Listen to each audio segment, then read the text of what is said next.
Bakit mahalaga ang pagpapanagot sa lahat po ng mga korap?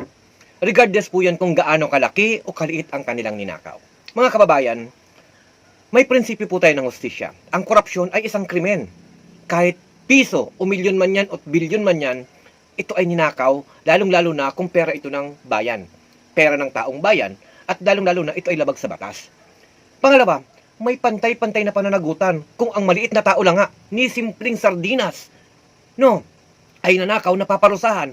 Pero ang mayayaman na lulusutan, ang malalaking mga ninakaw na pera mula sa kabangbayan, nagiging baluktot po ang sistema ng hustisya.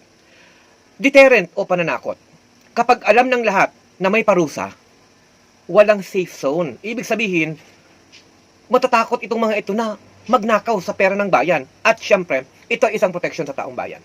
Ang bawat kusing na ninakaw, maliit man yan o malaki, lalong-lalo na kung ito ay galing sa buwis ng mamamayan, kapag pinagsama-sama, malaking epekto po ito sa serbisyo publiko. At syempre, ito po ay nagbibigay pagpapalakas sa tiwala sa gobyerno. Kung makikita po ng ating mga kababayan, ng taong bayan, ng mga mamamayan, na seryosong ikinukulong ang lahat ng mga korap, tataas po ang tiwala ng pamahalaan.